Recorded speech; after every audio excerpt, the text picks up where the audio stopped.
Welcome everyone to today's webinar. This is Determining Your Best Funding Opportunities. My name is David Gates and I'm the Director of Online Education here at GrantStation. Now today's webinar will focus on how you can prioritize the grant opportunities that have the highest return on investment. But one of the steps you must take before that is finding those grant opportunities, and you can do so with a GrantStation membership, which will help you find funding opportunities for the rest of the year. Right now, we're in the midst of GrantStation Summer Sale, where you can get a one-year membership for $179 or a two-year membership for $249, which is less than 30 cents per day. And I'll drop a link for that sale here in the chat in a moment. Now, your presenter today is Alice Ruhnke. Alice is the president of GrantStation, and having raised over $45 million from federal, state, and private grant makers, she knows what it takes to get funded. And today she's going to share her expertise with you and help you determine the best funding opportunities to pursue. So please welcome Alice Ruhnke. Well, wonderful. Thank you, David. And thanks everyone for being here. I know this is a really, important topic, especially, no matter the size of our organizations, just that important topic so that we are really spending the time on those funding opportunities that are going to be our best bets. And so that's what we're going to talk about today. But we're going to start with a resource that I think will help you as a grant professional in setting those realistic expectations of what's even possible for you to be pursuing as a grant, writer and developer. Because I think a lot of times that people don't really understand what we do, how much work is involved, and other people tend to have kind of unrealistic expectations of how many grants we should be submitting and all those kinds of things. So I want to share a resource with you that you can use to help you educate others in your organization and your board and that kind of thing about how you can set really relevant benchmarks for your organization. Then we'll go into really where we're going to spend most of our time during this webinar of how we do first that primary and secondary research that David was just talking about. And from that primary research of finding the funders and secondary research of researching those funders, then we have to make those decisions as to which ones to pursue. So that's where we'll talk about making that decision matrix and how you can create that for your organization, again, so that you have kind of that direction to go on whenever you're kind of confronted with a new funding opportunity. We'll talk just a little bit about a few barriers that are pretty common that you can kind of overcome when you do find that maybe you're kicked out of certain sources, how you can kind of overcome some of those more common barriers so that, again, more funding opportunities will be available to you. And then finally, again, another resource to kind of helping us, how do we use this information then to help us, again, as grant seekers to find and utilize the best opportunities that are out there? And how do we, again, educate others about that? And then, like David said, we'll have time for those question and answers at the end. So go ahead and throw them in the Q&A as we're moving along, and we'll get to those at the very end. But before we get started, I do just have one quick poll question. Kind of curious about how many applications your organization is seeking, to submit this year. So, some of them you've maybe already done, but kind of looking at 2024, just kind of see the range of how many you're looking to submit throughout the year. So we're getting a lot of participants here. We're all the way up to 70%. See if we get to maybe 75%, and maybe we can share some of those results. Yeah, we're there now. 76. So go ahead and kind of share where you guys are at. So everyone here is submitting grants, so that's some good news. And then so kind of a diverse amount. So really looking from 1 to 9, 41%. Looking at 10 to 19, about 27%, and then 20 or more up at 32%. So that's not equal, but pretty close to being equal throughout those different categories. And I think that the benchmarker tool that I'm going to show you kind of first off is also going to help you understand, why some organizations have that, are submitting a whole lot of applications and why other organizations don't submit that many applications. And you really want to be comparing yourself with like organizations. Um, so to kind of go into that, I'm going to show you the benchmarker tool. So what GrantStation does every year is does a survey of grant seekers. And they take the survey. Last year we had about 2,300 people who took the survey, and then we publish the results. And so you can go on our website and read through the results and kind of see the highlights and things like that. But the thing that's really super cool is our benchmarker tool.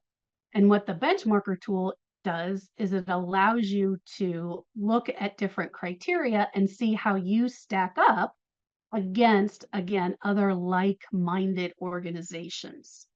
So this resource is free to you if you have a GrantStation membership or not. And you just go to the public resources tab, and then you click on state of grant seeking or the benchmarker tool itself, and you'll come to a page that has part of this in it. So just for a simple search and a basic report, you only have to answer 2 questions about your organization. What is your budget? And then what's your mission focus?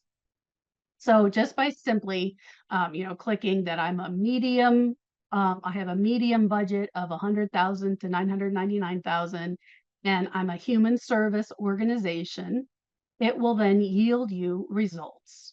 And you can go into a more in-depth report by just answering all the questions in the survey, and then it will do the same thing of, having your comparison. And I'll show you that here in a second. But if you just submit, those 2 basic things, then you can compare yourself against other organizations and, what are the ages of those organizations? How much money do they get from grants? Where are their grant sources coming from? How many grants are they submitting? How many are they receiving? What's their largest grant award? So everything on this page, you are then able to compare yourself against, again, other organizations with your budget size and with your mission focus size. Because again, you're not going to anticipate that a small, let's say, animal rescue with a budget under 50,000 is writing the same number and same types of grants as a hospital, serving, with a millions of dollar budget. So you want to compare yourself like to like. So using just those 2 comparison points, I'm just going to show you a couple of things, just 2 results. So one of the questions was, what percentage of your funding comes from grants? So again, you can see here here's the human service, then here's your budget size. So you can kind of see that the most human services, that 10% or less of their money comes from grants. And that in a medium-sized budget, that in the most category, is 11 to 25% from grants. So again, you can kind of compare yourself with other human services organizations and see where you fall. And then this one just gives all the respondents from those who took the entire survey. Here's just another example of a question and how you can find grants submitted. So again, looking at how many grants should your organization be submitting, or what would be some likely targets. Again, in human services, that's where we're hitting, most of them are submitting at that over 30 range, which again makes some sense. Human service organizations usually rather larger in size. And then again, but looking budgetary wise, that medium budget organization, so that smaller human service organization, 28% are submitting like 3 to 5 applications per year. So again, you can compare yourself on all those comparison points, but it can kind of help you decide, how many should we be pursuing each year? How many are, we receiving? Are we like comparable to our peers? Um, again, the age of our organization is really important and how many grants we're receiving, all those sorts of things. So again, just a great free tool to help you kind of set that overall strategy for your entire grant seeking for your organization, and again set those realistic expectations. And it is not uncommon for people to contact us at GrantStation and say things, like, I'm expected to do XYZ, and I don't feel that that's even humanly possible. And, can you help me understand and how to work with my supervisor or my board or whatever?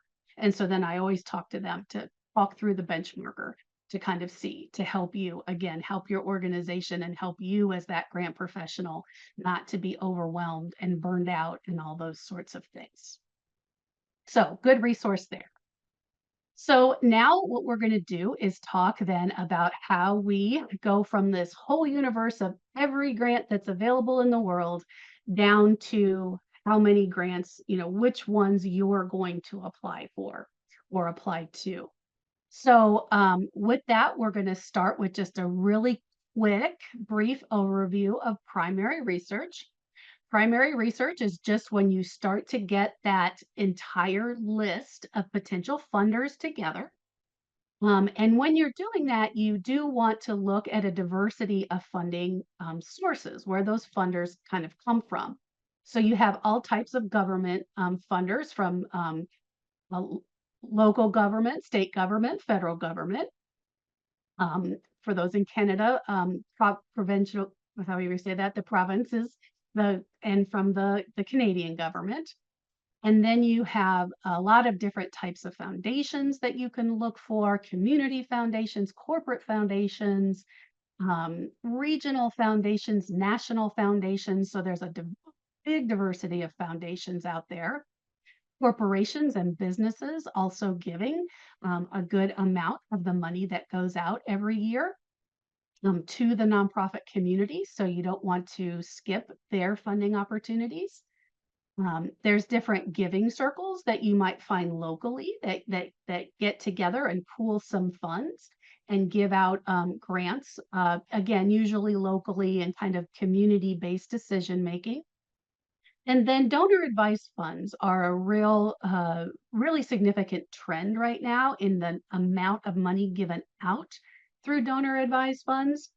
Those are usually held under another foundation. So, say like your local community foundation might have donor advised funds. And so, with those, usually there's not, you kind of have to seek those out a little bit independently of kind of figuring out where they are. But as you are look at your local community foundations and contact them to find out what kind of donor advised funds are available to you through their giving. And then there's all sorts of associations and clubs like the Lions Club and your, uh, Rowatans and those different groups that give out, usually smaller amounts of money, but usually pretty easy to get. And then there's also religious grant makers. And kind of an interesting thing about them is that even though they are religious grant makers, they don't necessarily just give out to religious organizations. So just kind of understanding the difference there, that they might be giving out, say, like the Catholic uh, kind of network gives out money around tenets of the Catholic faith. So about, feeding the poor and housing the unhoused and things like that. But they don't just give it out to religious organizations. They also give it out to nonprofit, just general organizations. So don't think that because you're not a religious organization that you can't get those. So you want to cast your net widely. Again, you will want to very likely get something like a subscription to GrantStation. in order to start to pull all those, those sources together. Where's that, place that can kind of you can have that central repository of all these different sources. A place like GrantStation is the place that would do that for you. So you want to look, at all those different types. And then as you're, looking for your grant funding, there's different ways that you want to search within, whatever, system that you're using. So you do want to look at, funders who fund in your geographic area, and they might be funders who fund specifically, say, your county or your state or your city. It might also be national funders, like I was talking about a little bit ago, where they will fund anywhere in the United States or in Canada or in different places in the world. We also have a Canadian database of funders, and we have a global database of funders. So, looking at those funders who will fund in your geographic area, and then starting to look at the different areas of interest. So you can break down your search by funders who fund, your particular mission. So if you're in the arts, you want to look for funders who have whose areas of interest are the arts, and those sorts of things. And the interesting thing is that sometimes the words that we might use as just people in the community or just nonprofit leaders, it might not be the words that the funders necessarily use, right? So as you're kind of searching for funds and just deciding what terms to use, go and check out GrantStation search terms. And again, this is something that if you're a member, you can use. If you're not a member, you can use. And these search terms kind of help you figure out, that let's say you work with people with opioid use disorder, that typing in or searching for that keywords of opioids might not get you to where you need to be. You might be needing to use substance use disorder and those kinds of things, so that you're using the same terms that the funder is using to again find as many funders that fund your areas of interest. So you can use that to kind of drill down on how to search. And then within our databases, you can also search by different target populations. So if you serve youth, you can look for funders who just fund youth or the elderly or veterans or any other kind of target population that you might be addressing, which again just kind of opens up kind of the list of funders that you'll come um, uh, that will become available to you by searching for the different target populations. And then finally, by different types of support. So you might find funders who really like to fund bricks and mortar type projects, others who like to fund equipment costs, others who like to fund your general program support, those kinds of things. So you can search under types of support. So by doing this first step of kind of finding that, that original list of potential funders is what we call primary research. Okay. And I know I'm going through this kind of quick, but the next step from kind of having that initial list is to then do your secondary research where you're digging more into each funder and looking at different things like who have they awarded in the past? And usually you can find those through their tax forms, the 990 forms. Sometimes you will find them on their websites, or if we have them available to us at GrantStation, we'll post those right on the funder profiles as well, so that you can kind of tell, that they have funded, usually this geographic area the most, or you can tell how they're kind of distributing their funds. Say they give out $200,000 a year, it makes a big difference if they're giving out $200,000 awards or, 40 $500,000 awards or whatever the math was on that. That's just really helpful to see how they have funded in the past to know if, this is in the right kind of amounts that you're looking for and in the right kind of areas. Looking at their annual reports can also be very helpful to, again, they usually list those that they funded and talk about some of the impact of what they're looking to do. And it just helps you kind of be educated more on what their strategy is and what they're trying to do. Always good information on their websites just to go and look and see, again, how they're defining their different areas of interest and there and then looking at their application guidelines. So kind of what is the process that you would use to apply to them? Again, some are very simple guidelines, some are going to be more complex. And when we get to this decision making, those kinds of things are going to be part of how you're going to make that decision, depending on your own, human resources to get some of this work done. So all of these things again really help you kind of decide from that initial list. Then these funders, I'm gonna take out because it doesn't, exactly match our project in a really good way or our target population. Whereas these funders, I still think are a really good fit for my organization, and so they kind of remain on your list. And from that point there, that's when then we need to kind of start making those decisions. So, we're going to talk about how you can make those decisions and make your own organizational decision matrix in order to make those decisions on which grant funders to pursue.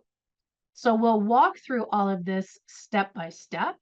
But the first step is to kind of create that criteria that you're going to use to evaluate your proposals. These, that you might find that there's places that, there's kind of some universals that, really every organization is looking at. And then there's going to be those that might be very specific just to your organization and your own limits or limitlessness, right, as to what you can do as an organization. The next step would then be to assign a weight to each of those criteria to again make those decisions and then to kind of get that overall score to know what are you going to do from here. Um, as you're creating some of that criteria, you might find that some of your criteria is a little more subjective, like what's our relationship like with this funder? Where maybe two people in a room might have a difference of opinion as to, how close we are with that grant maker or, how strong our relationship is. Whereas there's going to be other things, and more often than not, a lot of these are going to be in that more objective kind of category of, do we have the matching funds that are required to support this? And usually those are, pretty black and white, yes or no, do we have them? So you might find again that you'll have both, but most would probably be pretty objective criteria. Um, so when you're creating that criteria, you want to start by establishing first what's mandatory.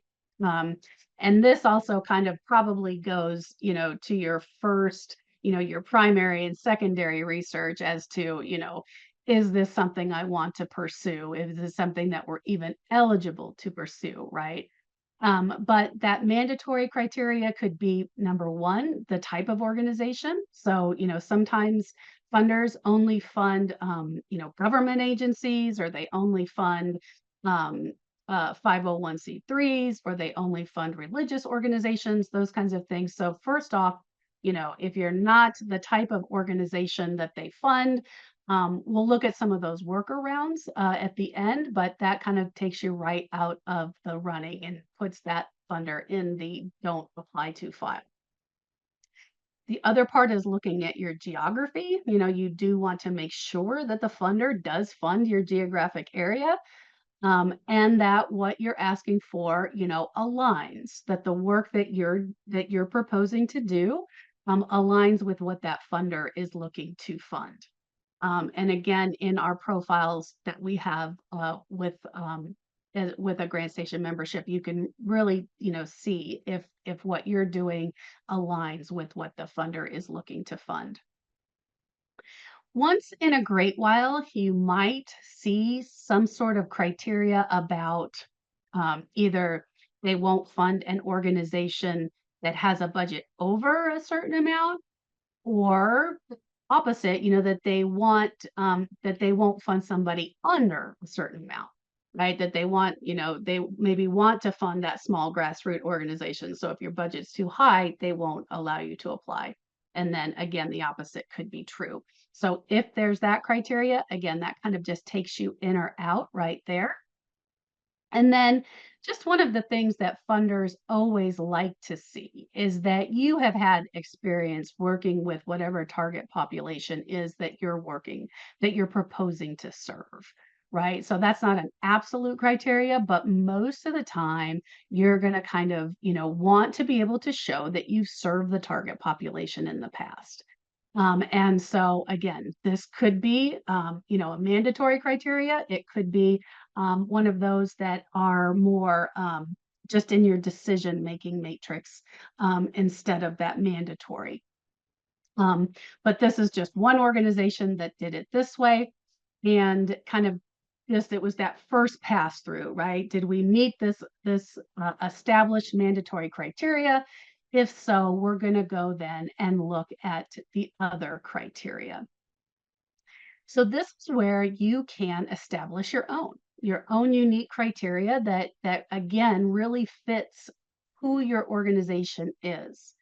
Really looking at things like, is this funding consistent with our mission, right? Which is something that you really want to make sure that you are aligning so that you don't fall into that mission creep of finding a funding source and then apply, changing your organization to fit that funding. That's something that you want to avoid because you just get that mission creep, and then you look at your organization 2 or 3 years down the road, and you're not doing what you really set out to do. Um, Looking if it's a good fit with, what the funder has funded in the past. Again, you can usually find that information on their annual reports or their 990s and their tax forms. Having that relationship with the funder, that might be very important to you. It might not. It really kind of depends on the organization. Um, Obviously, meeting all their criteria.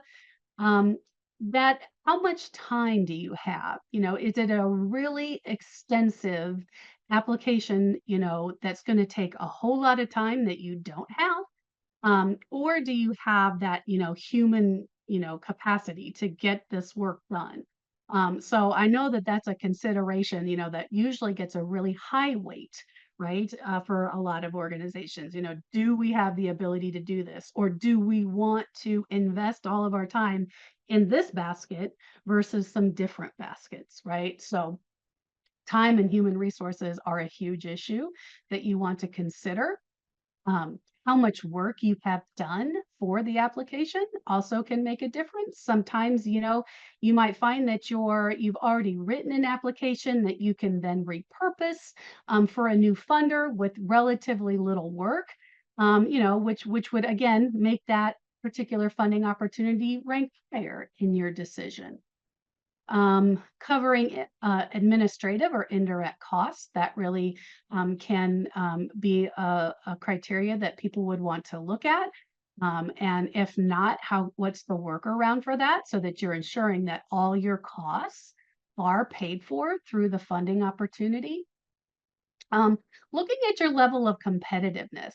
That can be kind of, I mean, every application is competitive, but talking with funders about, if they have those, webinars that you can go and listen and talk to them about their funding opportunity and hear about it from them, asking them, how many applications they anticipate getting, or that they've historically gotten, and then usually, kind of how many are you anticipating giving, because that can make a huge difference, if like they're, getting 150 applications for 3 grants, that's a really different story than if they're, getting 200 applications for 100 grants. So, you can kind of make, decisions based on that. Sometimes a funder is going to require that audit, and we're going to talk about that as a workaround at the end. and what we can do if there's a required audit and you don't have that audit. And then again, things like matching funds. So this is just one list of things that you would want to consider. You can look at, we have another list that I'm going to show you of, similar questions and a few different questions. So you can create, your own list, again, using what's important to your organization, and really establishing where your, you know, um, challenge points are, and where you tend to have the struggles, and making sure that that criteria is covered so that you can then weigh that criteria and make your decision. So you have that criteria, and then what you want to do is kind of decide what weight you're going to give to each of those criterion. So I suggest you kind of start fairly easy with like a 1 to 3, maybe a 1 to 5, kind of rating system. If you go up to 1 to 10, it just, to me, it makes it a little more harder to kind of connect, with, again, is this good for us or not? But kind of start with those lower numbers of, that this is the weight I'm going to give that particular criterion. And then, also starting by looking at those things that I just talked about that really have that are the hardest things for you, right? That look at those criterion and kind of decide, okay, again, having the staff time is the most important thing for us. So that's going to get the score of the 3 weight. Those kinds of things, and then deciding, other things might, the relationship with the funder, we care about, but we don't care that much about. So that weight might be a 1 or a 2, those kinds of things. And as you're kind of deciding, again, 1 to 3, 1 to 5, whatever, how you're going to kind of weigh this, is also, especially at the beginning, having a couple of different people within your organization, go through this, go through the decision making, look at the criteria, have maybe your financial person and your program person both score the application, given the weights that you're going to put on it. And then, again, you might see things, they might see things from different perspectives, right? That the financial person's seeing it, from their area of interest, and the program person is seeing it from theirs, and kind of then melding the two together, you're going to have a better overall understanding as to if this is a good funding, opportunity for you or not. But you don't have to have like tons of people doing this, right? You don't want to make it too cumbersome. You want to make this something that's kind of easy to use. You're going to use it for every funding opportunity. You're going to score it and make your decisions from there. So again, you then kind of establish that scale. Again, it could be a 1 to 5, 1 to 4, or 1 to 3. 1 is low, 5 is high. And then you're going to decide like at what cutoff level will you then kind of give the green light and say, go ahead and apply. There might be a little bit of a gray area, an orange light in there of like it's meeting, checking a lot of our boxes, but we need further consideration, or we need to talk about it with, leadership or something like that, or we need to contact the funder to really make sure this is something that we want to elevate into that apply category. Or just kind of it fits, it's like it just doesn't fit your criteria. It's just not high enough in order to spend your resources doing that work.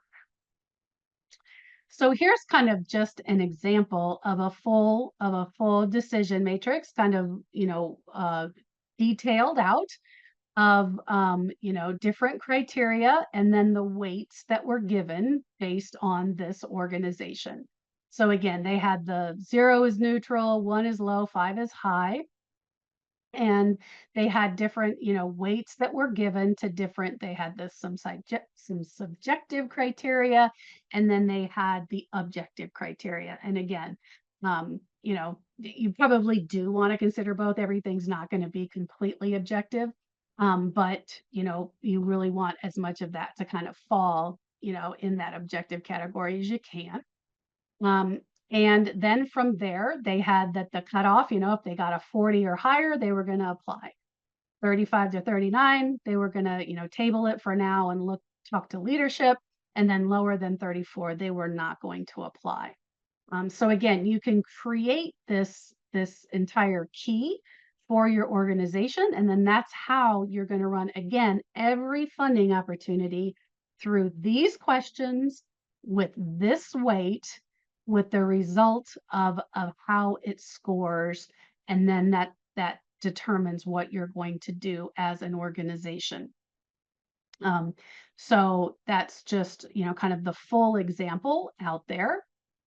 And if this is kind of a new thing to you, one of the things that I really do suggest that you do, create your decision matrix and your weights and your scores, and then take an application maybe that you've applied for in the past, and do one, maybe one that you've got, and maybe one that you haven't got. A grant opportunity that you did get and didn't get, and then run it through your first trial decision matrix and kind of see, does it fit right? Does it make sense? Did the one that we didn't get, does that have a lower score than the one that we did get?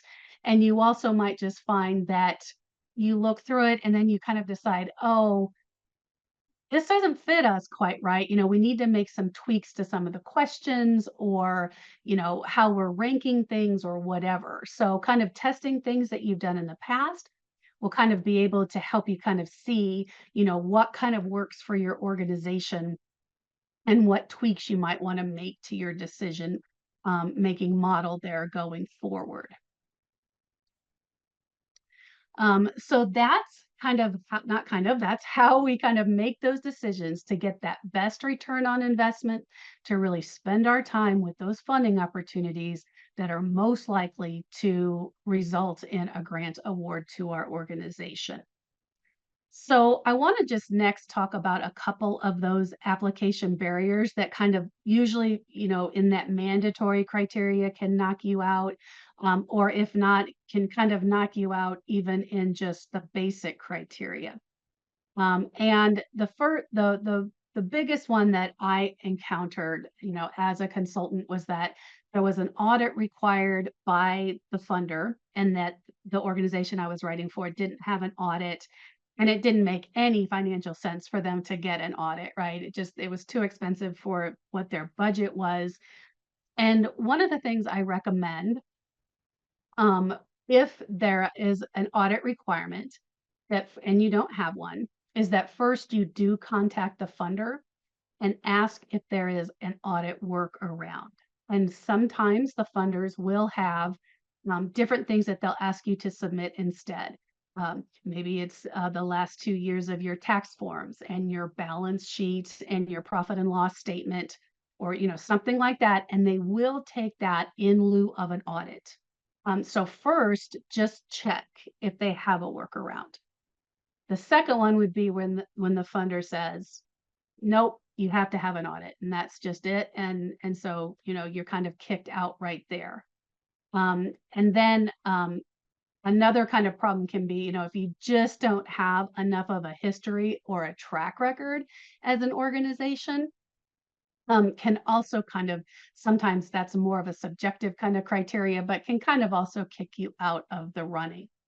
And so, two different suggestions if you find yourself in these areas of a mandatory audit or just not having enough of a track record, is to engage with a fiscal sponsor.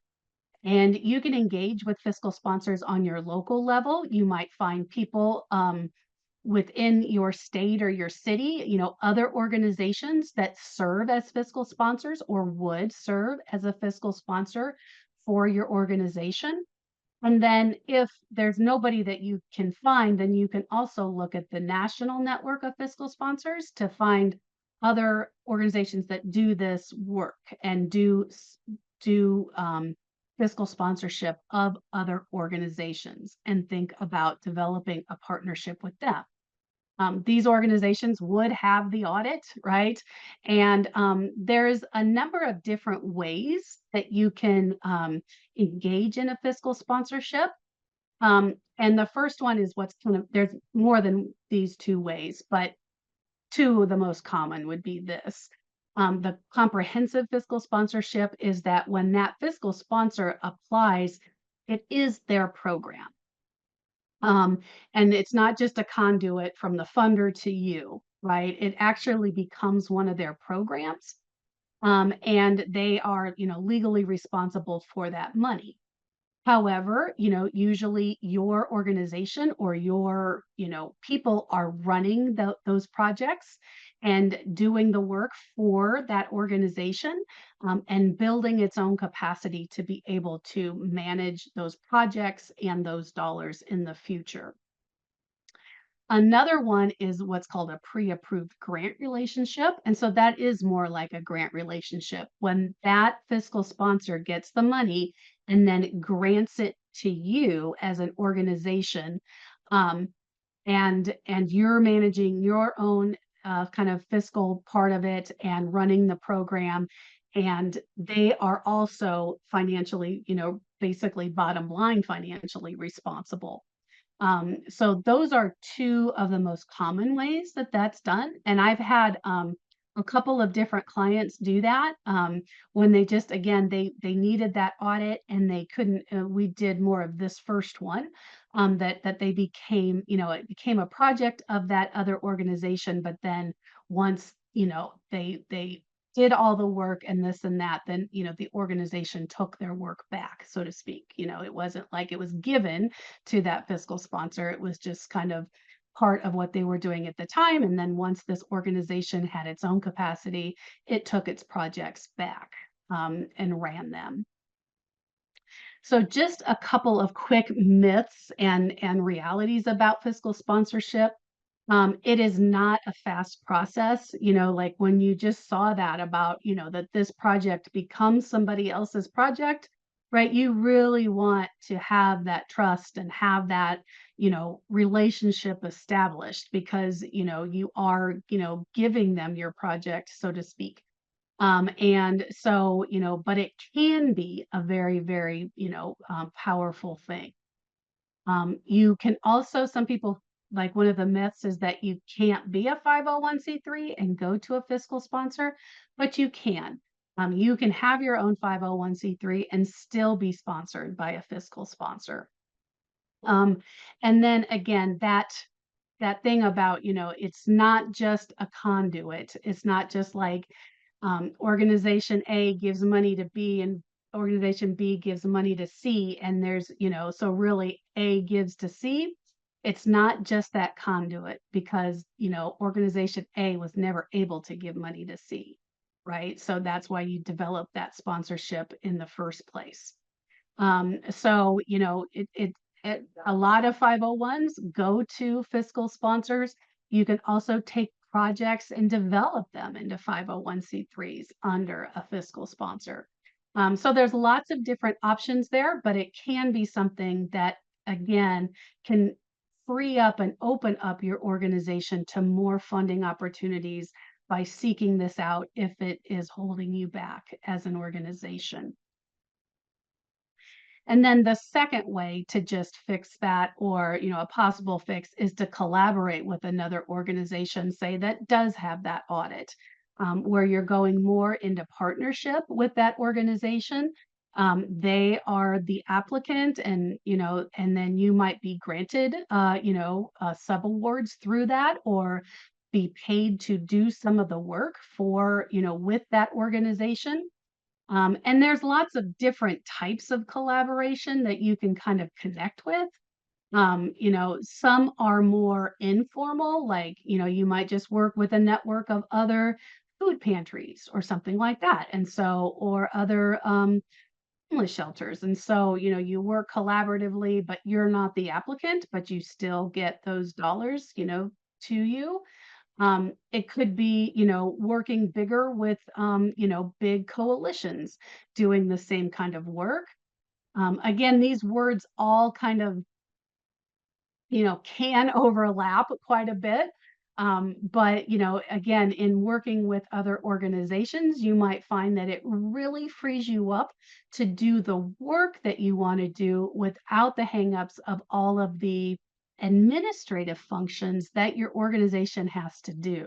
And so, a lot of these things, can really help your organization if you work in partnership with other organizations to get the work done, and not kind of feel like it all has to be, within the purview of my organization and I have to be in charge and I can't, work out there in the community. Working this way is more of the way that funders like to see you operating.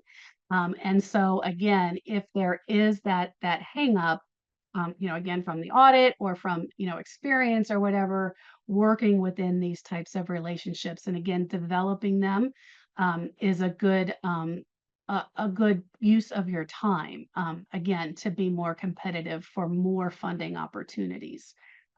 Again, this stuff isn't easy or quick either, right? You really want to make sure that you're partnering with strong organizations that, get things done and all those sorts of things. So both take some time, but both can really help you expand the amount of funding you can get.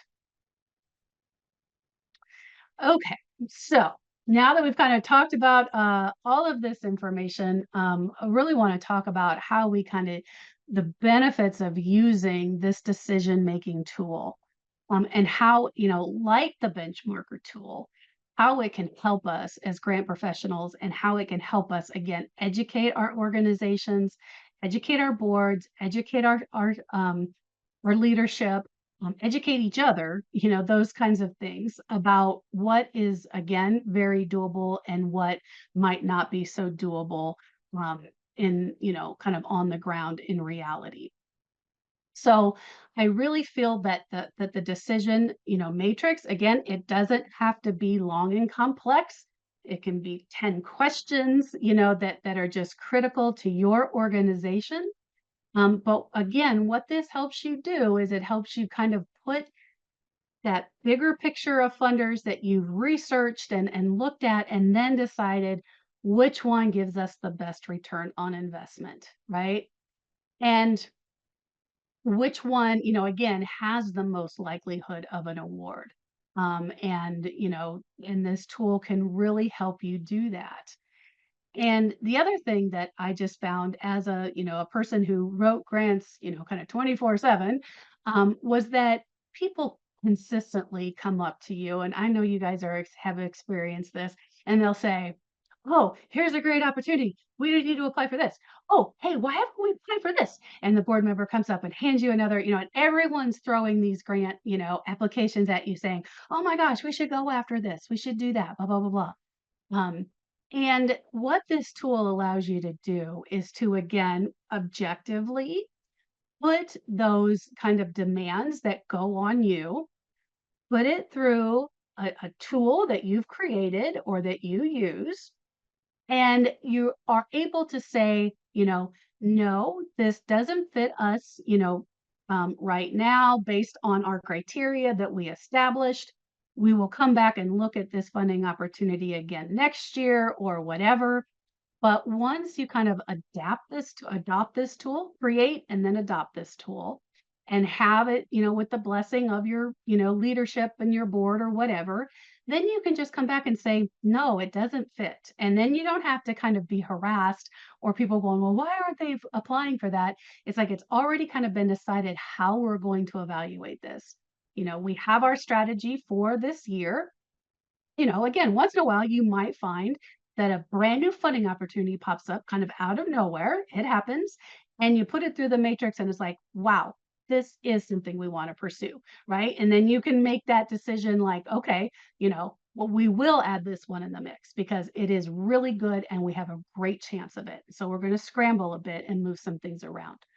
Or the exact opposite of no, it doesn't fit us right now. It's very objective. It's not about you and your decisions, right? It's about these decisions that your organization has decided on how it's going to make those decisions. And we're just sharing the results of those decisions. So I think it can really just help us as the professional take some of the weight off of our shoulders, and just be more objective and not have to scramble every time somebody says something about a new funding opportunity. I do just want to share with you, if you do have a GrantStation membership, and if you don't, we are on sale if I didn't say it. But we do have a decision matrix on your dashboard that you can also use and evaluate each funding opportunity that you find. And it has some pre-programmed decisions about your credibility and the funder and the mandatory criteria, things like that. But you can also um, use that if you have a membership, to just go ahead, find those funders on GrantStation, and evaluate them through the decision matrix right on GrantStation's dashboard. So that's an opportunity, if you either have a membership and you don't know, or if you would like to get a membership and don't yet have one. Or if you don't want a membership, you can also then create your own in an Excel spreadsheet or something like that to use within your organization. So with all of that, I'm going to go ahead and take a drink, and then we'll have some times for your questions.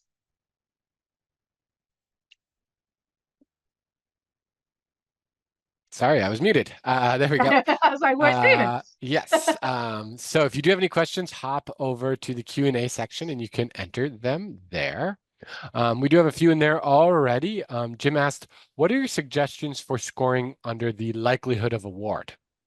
Yeah, that one is, maybe a little bit of a subjective answer.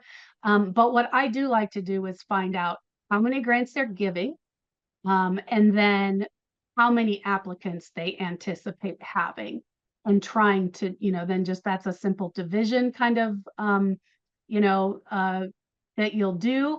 And then again, that's a little subjective, as an organization. Do I feel that, do I feel that we, if there's a 50%, of the applications will be, likely awarded, then if I feel we're a really good fit and we have a great track record, and those other kinds of things that might increase my the weight that I give to that answer. So that's again one of those a little bit subjective. But I once applied for a grant for an organization, and it was a federal grant, and they were only giving out one award. I was super surprised they wanted to apply for it because that's super competitive, right? Like, but they really felt that they had the best opportunity and process to meet all the criteria, right? So they really felt strongly about that. So again, you'll kind of know your own comfort level with that, what percentage, kind of works for you, that sort of thing. Perfect. And then Michelle asked, is there an average charge for fiscal sponsorship? There there usually is a bit of a charge. I want to kind of say like 10% I've seen. Um, I would also look on that national, fiscal sponsor, on their website that I included on that slide, just to kind of see if I'm correct in that. But usually like 10% is a pretty common percentage, and they would also, because they are a national network, that you would be able to find out kind of what is, the national average, if I'm mistaken, so that you can again determine, oh, they're charging too much, or these guys are charging too little, or not too little necessarily, but if you feel that somebody's charging you too high of a percent, Mhm. um, especially, if you're going like, I'm not going to go through the national network, I'm going to go with this other organization that I know and trust here locally, and then if they're charging 30%, go check with that other one and say, that's usually 10, and find that out for sure. But 10 sounds right to me. Makes sense. I think I've heard that one as well. Mhm. Then Kathy said, I have found that funders are looking more to give grants to organizations that are doing new and innovative things. What is the best route to find funding for small nonprofits that just need funding for operations? Yeah, so it is usually more challenging to find just those operational costs. Usually, more often than not, you're going to find funders who kind of want to fund a project, want to fund kind of what the organization is doing in their initiatives or their, programs. So it is easier to find those dollars that support the programs that your organization operates. And as you're developing your budgets, putting in those operating costs for your projects is very, allowable. So let's just say, for example, that you have a rent cost for your organization and you're applying, you have two projects, and you're applying for one of those projects, and that project uses 50% of the space of your rent costs. Adding in that 50% of the rent in your project costs is the way to kind of get some of that operating costs paid for, um, in the different projects that you would submit applications to support. So, that's usually the easier route to go, just because there's not a lot of organizations that just say, I support operations. Mhm. Um, and especially not maybe a small new organization that's just getting started because they wouldn't see your track record or the impact that you've had and they wouldn't know, if you're quite worthy of that yet. So go more of the project route, supporting the work your organization does, and write in some of those operating costs, percentages of those into your budget. Makes sense. And then there are quite a few questions about finding the matrix on the dashboard. Can you kind of repeat where to find Yeah. that? Yes, let me see here. And one I'm thing just to kind of going, add in that people might not be seeing it if they're in the dashboard is you have to have a saved funder in your dashboard to see it. If you don't have a saved yes. funder, then it won't show up. Yeah. Let me, I think I'm already getting my Google. Okay. Are you seeing what the website, Yes, we are seeing David? the website now. Okay. Yep. All right. So under your dashboard, you go to your saved grant makers, and mine's quite just a hodgepodge of stuff. But here I have, Anderson Rogers, and then you can just click on the decision matrix right there and answer the questions. And I just threw in pretend answers, just as a sample. And then you can save it. And then that can help you decide, like once you decide, okay, let's say 14 is high for your organization, and then you can move it over to your plan. And then that helps you with, then how, you know, what are we gonna, we haven't started the application. When's it due? When are we gonna have the Mhm. draft due? When are we gonna have it submitted? How much are we requesting? All that kind of stuff. But it starts in your saved grant makers, and then you can do the decision matrix and then set your priority based on that number. Is it high, medium, or low? And go from there. So that's where you find it. And then I thought I saw another question in there about the search terms. Yes, there's one So about the so search terms yep, and one let about the me benchmarker as well. oh, okay. All right. So search terms, you go under find grant makers, go down to search terms. And so here's where you're going to find like all the different areas of interest, right? And so what you can do, you can either, kind of look at those search terms. So for example, under, arts, culture, and humanities, architecture are conservation programs, education programs, research programs. Arts education is higher education, K through 12, the community at large. So you can kind of see how they're kind of broken down in here. And then so you can search by the different categories of what, where would civic affairs be, and how, if I was looking for election reform, I would want to click on democracy and citizenship. if I was looking at voter registration, again, I want to be searching under democracy and citizenship as the area of interest when I'm doing my searching. You can also do things, let me just go up here.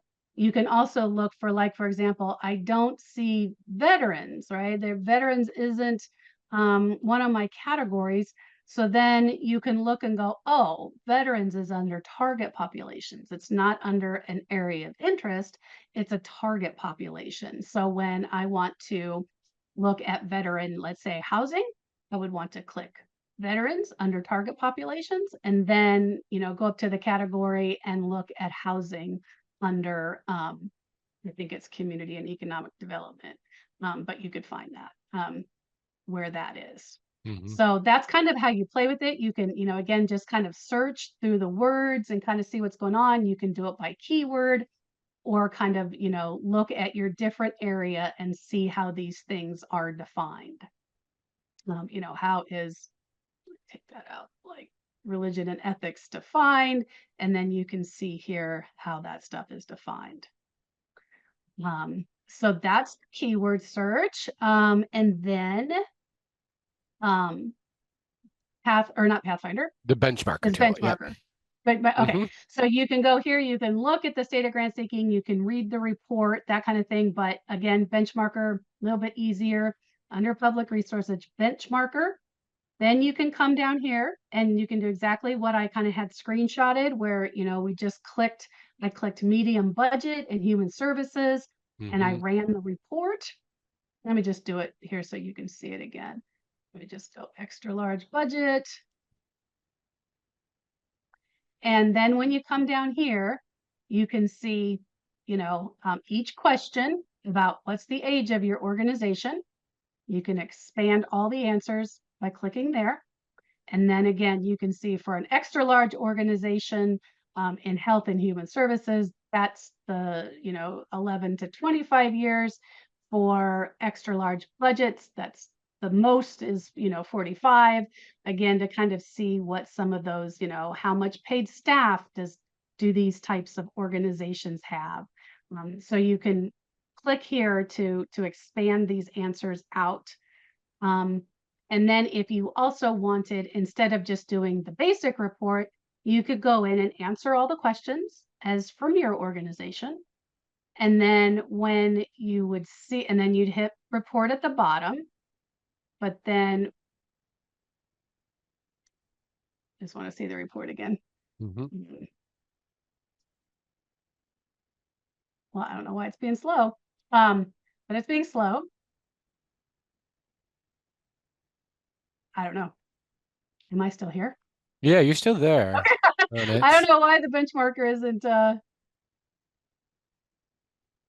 well, because I'm on a webinar trying to teach you how to use it.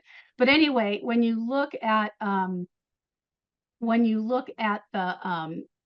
on the slides, it would have your answers first, then the mission focus answers, hmm. then the budget size answers. So you could also kind of like compare your particular organization's answers across the board. Yep. So you can do it either way.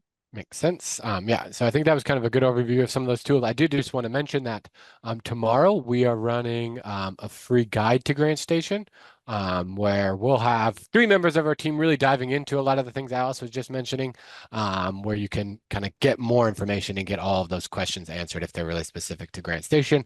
And I'll Yep. drop a link for that in the chat right now. Yep. A couple other questions.